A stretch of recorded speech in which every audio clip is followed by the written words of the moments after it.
panelists, ladies and gentlemen, I have to thank organizers of eINDIA for giving me the honor of spending a few minutes with you. Actually, the last 2.5 days have been very exciting, and our particular conclave, which is really on the school leaders and inclusive growth and technology. So I have one or two assistants with me here who will help me in this 10 minutes.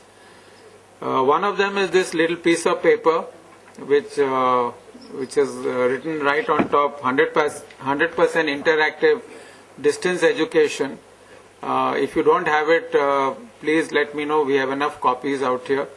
The reason is this, that you can, since you're all teachers, one thing teachers are very good that they read, and I'm sure if you don't, so I thought, I'll use this time for saying something else which is beyond this one piece of paper.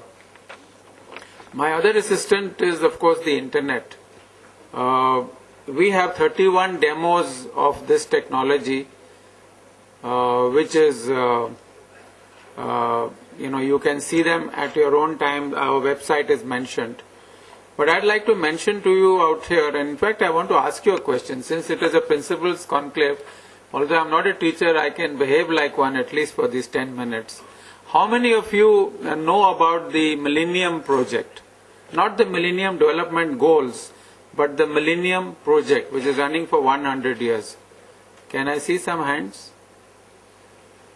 Okay, now let me share this with you. The Millennium Project, in which India is also part of it, of course, covers all the 7 billion people on this planet. It is being run by all the organizations of the United Nations, all. UNDP, FAO, WHO, you name them, XYZ, A to Z, all organizations of the United Nations. They are running this project. It's called the Millennium Project. And the reason is that the main purpose of this project is to map what is going to happen in this 100 years, which will decide what is going to be the future of this planet. So they come out with a report every year called State of the Future. It's quite obvious, State of the Future. Every year they have a report called State of the Future. Very boring. The name doesn't change. The only thing which changes is the year. Why I'm mentioning this to you? Because I would be most happy, and I think you will be happier than me, if you can get a copy of State of the Future 2007. It will cost you $49.95 from Amazon.com. The reason is this, that in that particular year, the United Nations Millennium Project decided to look at learning and education by the year 2030. Since it's a 100-year project, they are looking at what is going to happen in the next 20 years. They are not going to look at what's going to happen in 5 years. If you see that chapter, and in case any one of you have any problems, please get back to me. I'll send you a soft copy of chapter 3, which is what I'm talking about. What does this chapter talk about? This chapter really talks about where is this world heading as far as education and learning is concerned by the year 2030. It's all ICT. It's all technology. They're talking of artificial intelligence. They are talking of 24/7 learning. They are talking about one-to-one mentoring. That means one dedicated teacher for one student. So far, we have teacher-centric teaching systems. What is going to evolve is student-centric teaching systems, because each human being is unique. Each human being, even two brothers and two sisters, are not the same. And every human being has his own or her own style of learning, while the teacher, as God has made us, has only one style of teaching.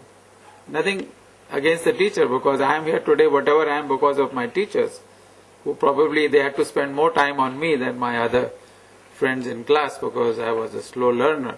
But that doesn't mean that I could not understand. Eventually I did understand. So the question is, they talk about things which I think you as principals, as teachers, as educationists, as technology experts would really be happy to know. So I thought I'll just bring you to that information. The other thing which I thought I'll share with you is a fact about our own platform, Dynamind, which is really meant for inclusive growth. And I'll explain what I'm trying to say. I also happen to be on the expert committee of the Ministry of IT and Communications in New Delhi. There are 6 of us on that committee. It's a expert committee on e-learning and e-infrastructure. I know that many of you are complaining about broadband and availability of bandwidth and all.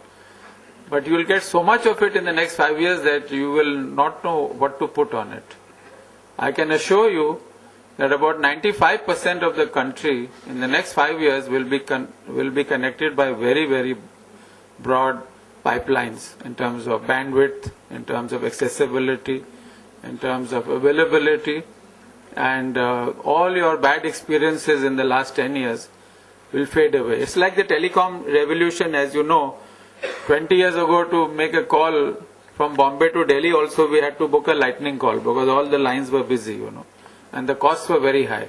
Today it's 1 paisa per second. I mean, nobody would realize that technology would have made so much difference. Same thing is going to happen in bandwidth, I assure you. You're going to get a lot of it. And so we should look at technology. Coming back to our Dynamind platform, which is, we're talking of inclusive growth, we support 11 Indian languages. Let's understand the ground realities of our country. English is neither the language of most of our people who are sitting in this room of their fathers or mothers. We may have learnt English because of historical reasons, but basically our 22 mother tongues are the base foundation of this country's languages. Now we support 11 Indian languages on our platform. Our artificial intelligence works with 11 Indian languages, Hindi of course, and then Punjabi, Bengali, Odia, Assamese, Gujarati, Marathi, Tamil, Telugu, Kannada and Malayalam. That means if we have teaching content in those languages, our platform can do the teaching to the student. Our system is 100% interactive. It is one-to-one mentoring. We prepare what is known as an individual learning management system for each learner, because each human being is unique. And it is very low cost. At the back of this paper is a write-up about science education, where, because we are not in the content business, we teach content. So this is with partners who have made the content. Class 11 and 12, we are teaching physics, chemistry and maths, 3000 basic concepts for 1 rupee per hour. 24 rupees per day. We charge for the full time. You may use it for 1 minute or you may use it for 24 hours. That's your problem. But I'm sure you will agree that 1 rupee per hour is not a high amount, even in a poor country like India. People can afford to pay that. The present application is just a start. We plan to put on this all subjects in all languages, and in the next few years the idea is to reach out to the schools. We have been approached by the Ministry of HRD to develop teacher training programs, because they have a program of training 20 lakh or 30 lakh teachers, and this is one platform on which we can teach all the teachers wherever they are. They don't have to go anywhere.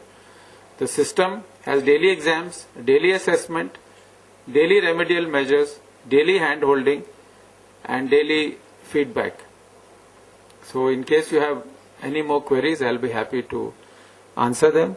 And I once again would like to thank the organizers. I think getting all the learned people here, both on the dais and in the audience, is a great networking event which I have thoroughly enjoyed. Thank you so much.